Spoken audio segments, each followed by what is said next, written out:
तो आज हम लोग पढ़ेंगे ऊतक।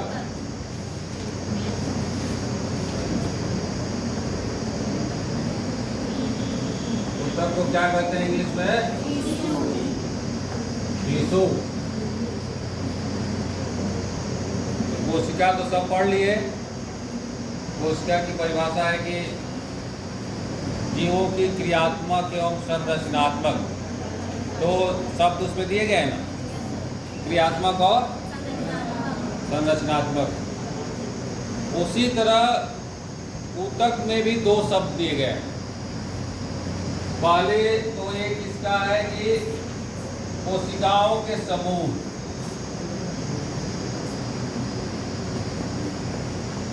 कोशिकाओं के समूह को क्या कहते हैं?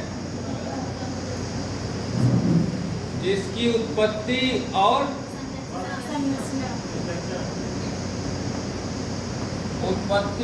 कार्य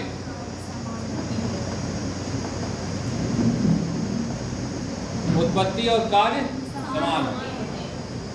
सेल में भी दो वर्ड था, संरचनात्मक और क्रियात्मक। यहाँ पे भी जब कोशिकाओं का समूह है, लेकिन उस समूह, ऐसा समूह जो जिसकी उत्पत्ति भी समान हो और कार्य भी समान हो, तो उस समूह को क्या कहते हैं? ऊतक कहते हैं। ये बहुत सिंपल है, बहुत आसान है। अब हम लोग देखते हैं कि ऊतक कितने प्रकार के होते हैं जंतुओं और पौधों में। जंतुओं और पौधों में कितने प्रकार के ऊतक होते हैं? तो सबसे पहले जंतुओं के बारे में थोड़ा सा हम लोग सोचते हैं कि जंतु ऊतक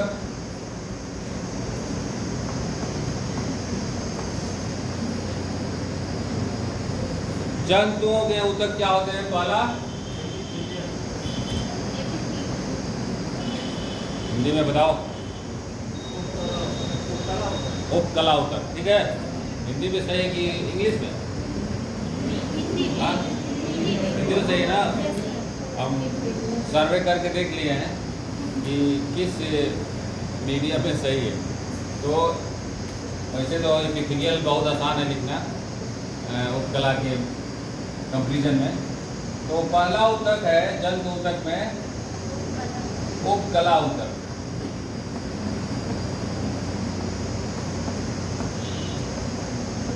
उपकला ऊतक के बारे में थोड़ा सा जान लेते हैं कि जितने भी जंतुओं के शरीर में या बाहरी या अंदर के अंगों के बाह्य आवरण, बाहरी और अंदर के अंगों के बाह्य आवरण को उपकला ऊतक कहते हैं। जैसे सबसे बाहरी आवरण क्या है? त्वचा है, तो त्वचा में उपकला ऊतक में आ जाएगा। इसके अलावा त्वचा तो पूरे बॉडी में फैला हुआ है सभी जीवों के, जंतुओं के, लेकिन इसके अलावा जो इंटरनल ऑर्गन है, जैसे लंग्स है, हार्ट है, इंटेस्टाइन है, ब्लड वेसल्स हैं, उसके भी बाहरी आवरण है कि नहीं? तो उनके भी बाहरी आवरण में जो ऊतक इन्वॉल्व है, जो ऊतक शामिल है, उसे कहेंगे उपकला ऊतक।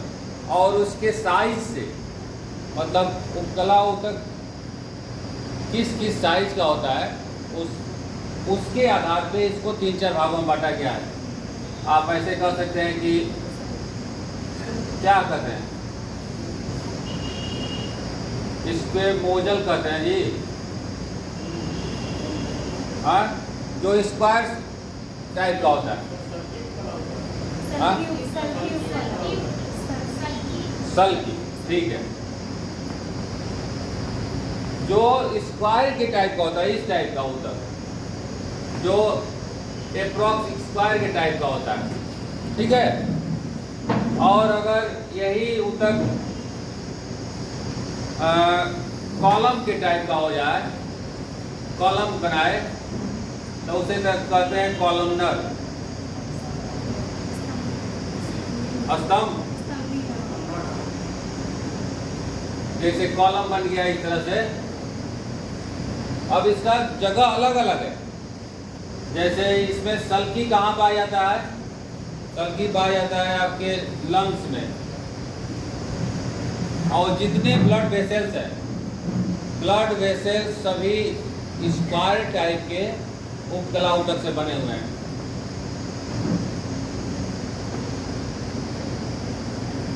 और कॉलमनर किस में पाए जाते हैं? इंटेस्टाइन में।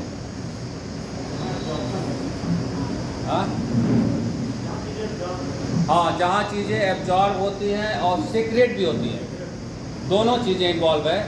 जहाँ एब्जॉर्बन है, क्योंकि इंटेस्टाइन तो फूड को एब्जॉर्ब करता है ना, फूड में से न्यूट्रिएंट एब्जॉर्ब करता है, और इंटेस्टाइन से बहुत सारे केमिकल भी रिलीज होते हैं, डाइजेस्टिव केमिकल, फूड को पचाने के लिए। तो इस तरह की चीज़ें जहाँ पे इन्वॉल्व होती हैं वहाँ पे कॉलम जैसा पाया जाता है। और तीसरा है क्यूबॉइड, यहाँ पे भी एब्जॉर्प्शन है और परासरण, दोनों चीज़ें इन्वॉल्व रहती हैं, लेकिन इसका शेप होता है शंकु के आकार का, घन के आकार का। तो इस तरह जितने ऐसी ट्यूब्स, जैसे आप कह सकते हैं कि सैलिवरी ग्लैंड, और भी जितनी ग्लैंड्स है, बहुत सारी ग्लैंड्स है, लीवर भी है, पैंक्रियाज भी है, आपके ये जो आँख में से आंसू वाले ग्लैंड है। तो ग्लैंड में पाए जाने वाले ग्लैंड की ट्यूब है, उसमें ये क्यूबॉइड पाए जाते हैं। सबसे बड़ा इसका फाउंडिंग प्लेस है किडनी में। जो किडनी आप लोग जानते हैं, हाँ, किडनी में बहुत सारी ट्यूब्स हैं। ट्यूब्स ही ना ब्लड को फिल्ट्रेट करती है। अब एक किडनी में करीब 10 लाख ट्यूब हैं, आप सोचिए 10 लाख। तो उस सारी ट्यूब्स का जो फॉर्मेशन है वो बनी होती है क्यूबॉइडल इपिथेलियम से, क्योंकि उसमें भी एब्जॉर्प्शन और सिक्रेशन चलता रहता है। किडनी हार्मोन भी रिलीज करती है एक, जिससे हमारा ब्लड बनता रहता है, आरबीसी। उसके अलावा और भी एक हार्मोन है रेनिन, जिससे कितना वो हम वाटर रिलीज करेंगे बॉडी से, वो भी डिसाइड होता है। और वहाँ पे सारे न्यूट्रिएंट भी एब्जॉर्ब होते हैं। तो बहुत कॉम्प्लेक्स एक प्रक्रिया है जो किडनी के ट्यूब द्वारा परफॉर्म होती है। तो ये इसकी साइज से, और एक और है, 4 इसके टाइप हैं, थोड़ा सा ज़्यादा हो गया। कंपाउंड, ओरिजिनली ये सिंपल है, और ये कंपाउंड में एक आता है जिसमें एक लेयर पे दूसरी लेयर, जैसे ये आप अभी तक जो देखे ना, इसके मोजल, कॉलमनर और सल्की स्तंभ और शंकु, ये एक ही लेयर होता है। लेकिन अगर कंपाउंड में जाएंगे तो ये कई लेयर होते हैं। जैसे उसमें का सबसे बेस्ट एग्जांपल है स्किन। स्किन में कई लेयर होते हैं। उपकला ऊतक के 4-5 लेयर होते हैं, तो 4-5 लेयर मिल के स्किन बनाती हैं। और स्किन में बहुत सारी चीज़ें इन्वॉल्व है। स्किन में भी बहुत सारी ग्लैंड है, जो स्वेट ग्लैंड है, वो क्या करती हैं, आपको टेम्परेचर रेगुलेशन में सहायता करते हैं। गर्मी हो गया तो ठंडा करने में सहायता करते हैं। तो उसमें ग्लैंड है, स्वेट ग्लैंड, वो वाटर रिलीज करते हैं, उससे आपको कुछ ठंडक महसूस होती है। ठीक है, तो कंपाउंड का एक एग्जाम्पल है स्किन। और कंपाउंड उसी तरह बनता है जैसे ये लेयर कई एक के ऊपर एक बन जाती है। समझ में आया? तो ये हो गया उपकला ऊतक। अब दूसरा ऊतक कौन है?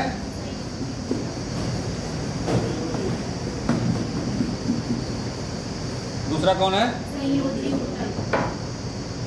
दूसरा है संयोजी ऊतक, जिसे इंग्लिश में कहते हैं कनेक्टिव।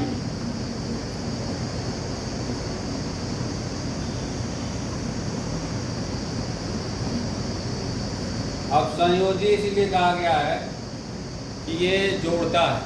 एक दूसरे से जोड़ता है। किसको जोड़ता है? अंगों को।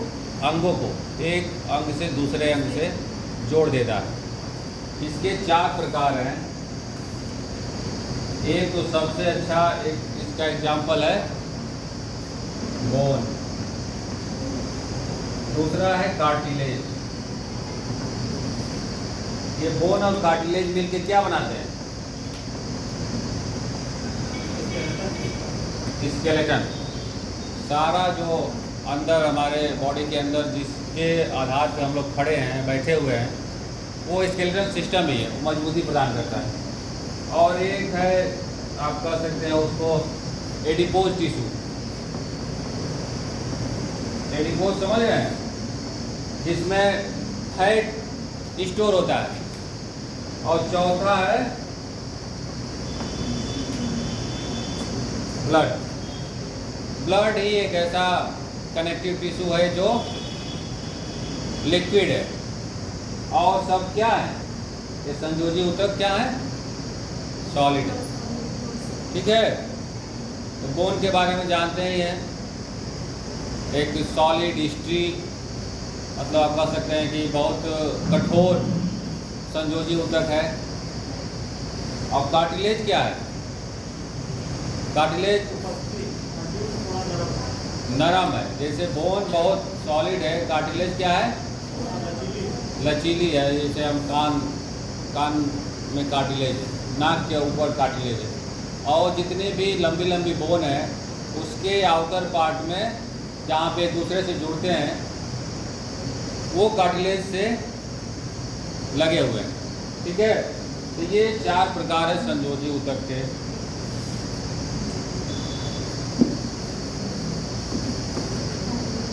तीसरा कौन सा है?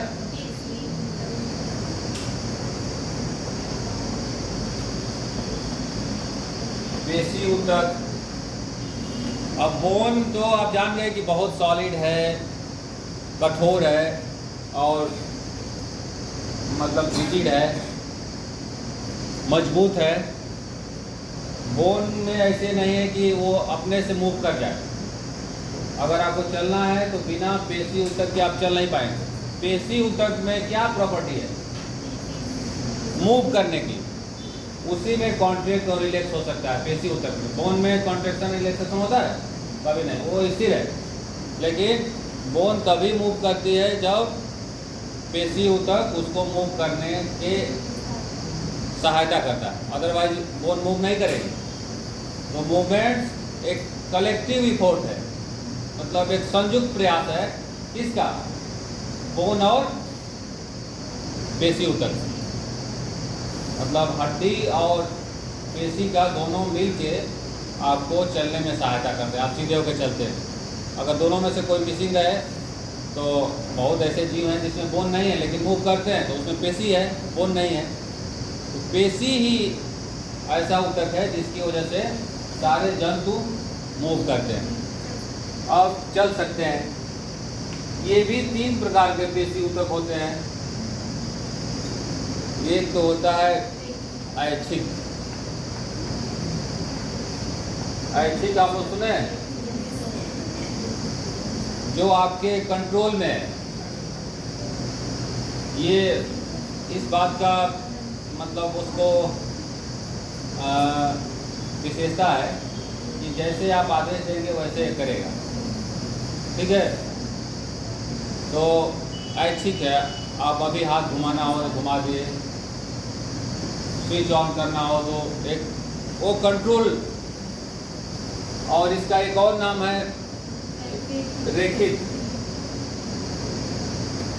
अब ये संरचना पे है, उसमें इस तरह से रेखाएं, जैसे संरचना है तो इस तरह से रेखाएं पाई जाती हैं जगह जगह पे।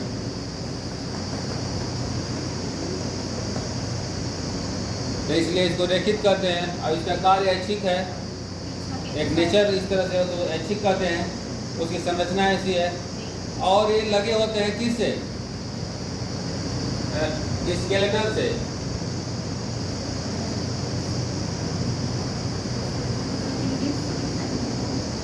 तो इसे कहते हैं स्केलेटन मसल्स। ये 3 नाम है इसके, ऐच्छिक, रेखित और स्केलेटल मसल। ये सभी पेशियाँ बोन से लगी हुई हैं, बोन से चिपकी हुई हैं और बोन को मूव कराने में सहायता करती है और इसमें रेखित है। दूसरा है अनैच्छिक,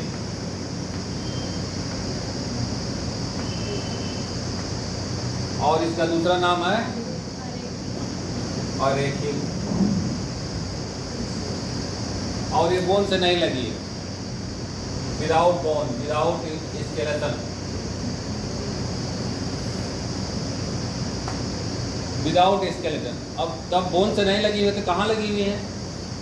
जितने भी इंटरनल ऑर्गन है, जैसे इंटेस्टाइन है, लंग्स है, किडनी है, उन सबों में, अब हमारे इंटेस्टाइन में भी मूवमेंट है कि नहीं?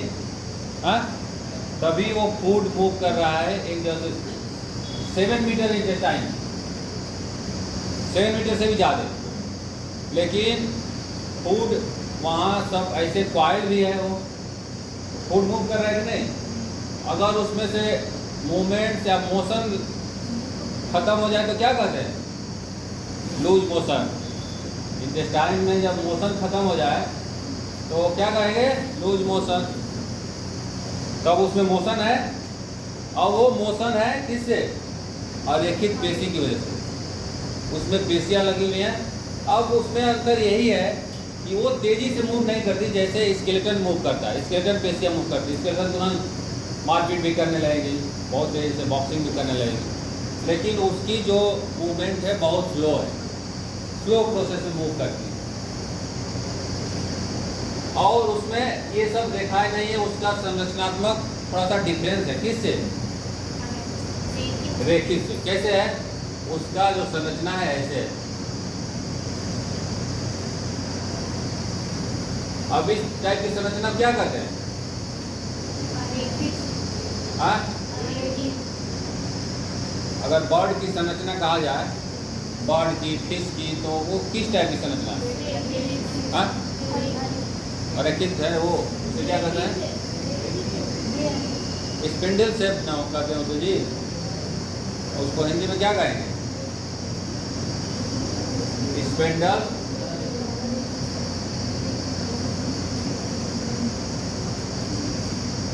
Spindle shape. वो दोनों पॉइंट पे पतला होता है, बीच में मोटा चौड़ा होता है, तो इस शेप को स्पिंडल शेप कहते हैं।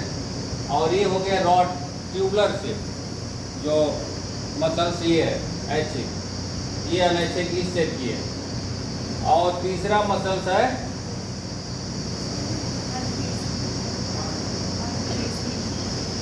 ठीक है, हार्ट, जो हार्ट में पाई जाती है, केवल इस और कहीं नहीं।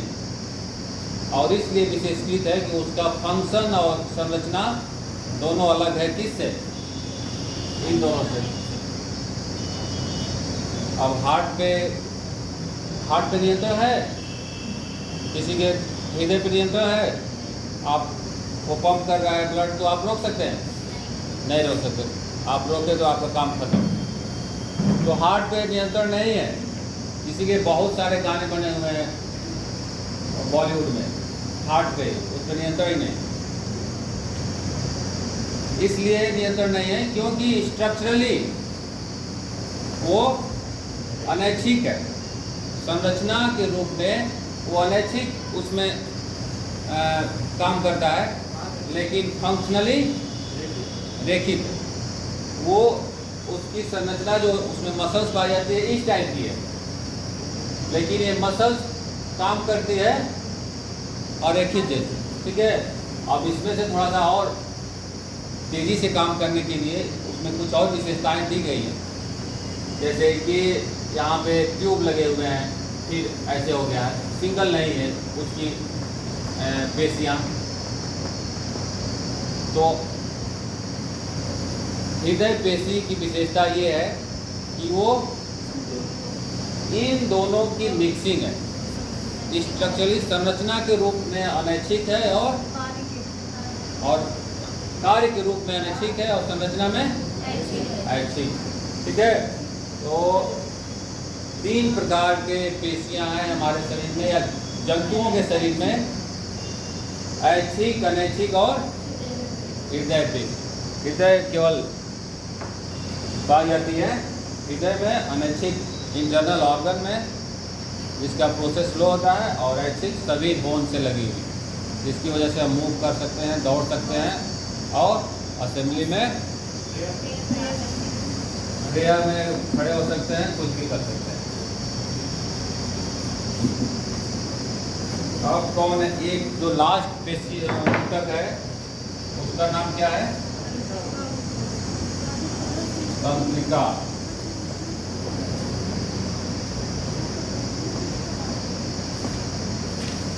क्या कहते हैं इसे? Nervous tissue. अब सारी पेशियां काम कर रही हैं तो उसको मैसेज मिल रहा है कि नहीं मिल रहा? मैसेज मिल रहा है ना कि उधर जाना है, कब क्लास में पहुंचना है, कब नहीं पहुंचना है, ये सब मैसेज जा रहा है कि नहीं जा रहा है? वो सारे मैसेजेस जा रहे हैं किसके सहायता से? तंत्रिका तक। और ये जितना सब देख रहे हैं यहाँ पे, उसको बम मार दो, वहाँ पे दंगा कर दो, वहाँ पे कूलर लगाओ, ये सब किसकी मदद से हो रहा है? तंत्रिका ऊतक की वजह से। ये बहुत खतरनाक ऊतक है। इसी की वजह से सारे मैसेजेज आपके एक जगह से, जंतुओं के शरीर में एक जगह से दूसरे जगह पहुंच रहे हैं, किसी भी प्रकार का मैसेज हो, और एक जगह पहुंच के वो कंपाइल्ड हो रहे हैं, इंटीग्रेट हो रहे हैं, और फिर मैसेज दे रहे हैं कि हमको क्या एक्शन लेना है। आप सोच सकते हैं कितना इसकी विचित्र व्यवस्था है। अगर वो सिंगल है ऐसे तो केवल मैसेज दे जाता है, अगर वही जुड़ जाता है, एक दूसरे से जुड़ के एक बहुत बड़ा स्ट्रक्चर बनाता है, तो वो आपको सोचने में और मैसेज स्टोर करने में सहायता करता है। तो तंत्रिका ऊतक बहुत एक अजीबोगरीब ऊतक है। अब तंत्रिका ऊतक कितने प्रकार के होते हैं? जैसे सेंट्रल नर्वस सिस्टम आप कहेंगे, तंत्रिका ऊतक।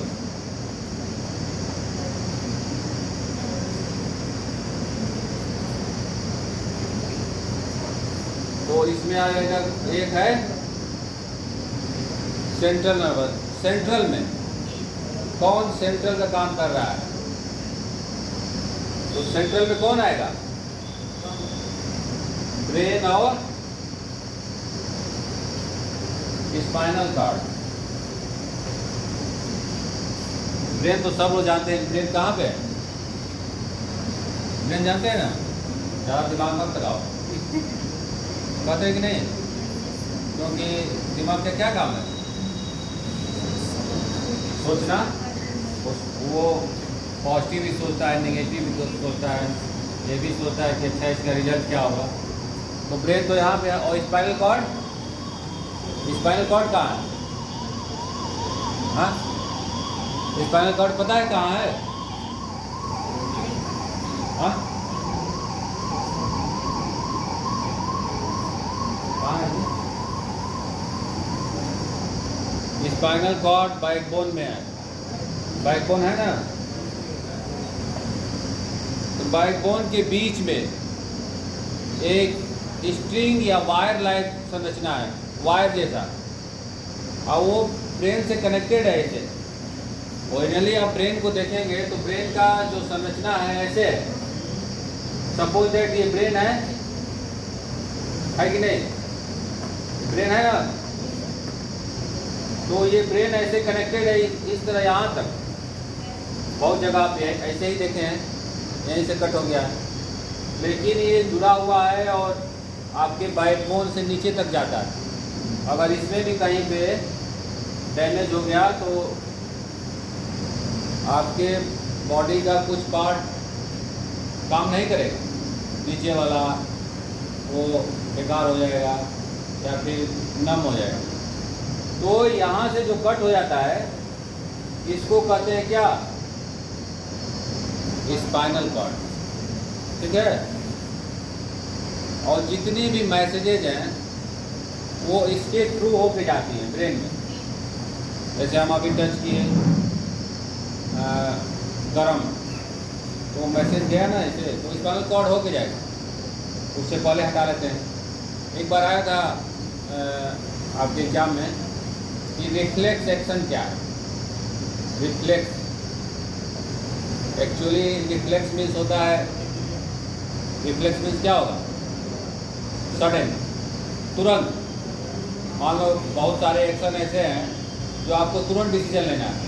अगर आप सोचेंगे तो आपके टिश्यू, ऑर्गन या सेल्स नुकसान हो सकते हैं। तो ऐसे एक्शन, ऐसा काम जो तुरंत हो, उसे कहते हैं रिफ्लेक्स एक्शन। अब जो तुरंत वाला काम है, अब हमारे शरीर में कुछ दो प्रकार की न्यूरॉन्स हैं, एक मैसेज को ले जाती हैं और एक मैसेज को लाती हैं। कहाँ तक? जो ऑर्गन अफेक्टेड है। एक ले जाने वाली है और एक ले आने वाली है। तो मान लो ये मैसेज ले जा रही है, तो जहाँ पे जुड़ा हुआ होगा वहीं से ना वापस आएगी, बीच से नहीं ना आएगी। बीच से कैसे मैसेज उसमें से जाएगा? तो स्पाइनल कॉर्ड एक ऐसा प्लेस है जहाँ से वो मैसेज को फिर वापस करता है कि अब यहाँ से अगर आप अपने हाथ को नहीं हटाते या एक्शन नहीं लेते तो हाथ डैमेज होने के चांसेस। तो रिफ्लेक्स एक्शन का जो कंट्रोल है वो स्पाइनल कॉर्ड से होता है, जो सडन वाला काम होता है। कभी कभी आप देखेंगे कि कुछ चीज़ें आपकी तरफ बढ़ रहा है तो आप बिना सोचे उस पर हाथ चला जाएगा, चला जाएगा नहीं। तो स्पाइनल कॉर्ड को हाफ ब्रेन भी कहते हैं। कभी कभी किसी का दिमाग नहीं काम करता है तो क्या कहते हैं? वो हाफ हो गया, नहीं कहते हैं कि हाफ है ये। तो हाफ मतलब कि उसका वो वाला काम नहीं कर रहा है, ऊपर वाला, नीचे वाले से ही काम चला रहा है। तो हाफ ब्रेन, हाफ है। तो स्पाइनल कॉर्ड क्या है? बैकबोन में एक वायर जैसा है जो पूरी बॉडी के नीचे, लेग के जो भी मैसेज आते हैं उस पर कंट्रोल करने के लिए जाना जाता है। तो सेंट्रल नर्वस सिस्टम में आता है। और दूसरा है पीएमएस,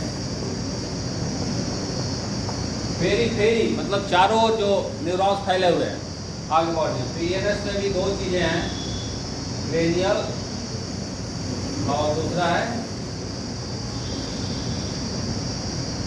स्पाइनल। कुछ न्यूरॉन्स स्पाइनल से निकलती हैं और कुछ न्यूरॉन्स किससे? ब्रेन से निकलती है। ये 12 पेयर्स ऑफ न्यूरॉन्स हैं जो ब्रेन से निकलती है। ये है 31 पेयर, ठीक है। तो ये हो गया जंतु ऊतक। अरे क्या कर रहे हैं? ये जंतु ऊतक के बारे में हो गया। इतना आप जानते रहेंगे तो कुछ चीज़ें को समझ सकते हैं। अब बच गया कौन?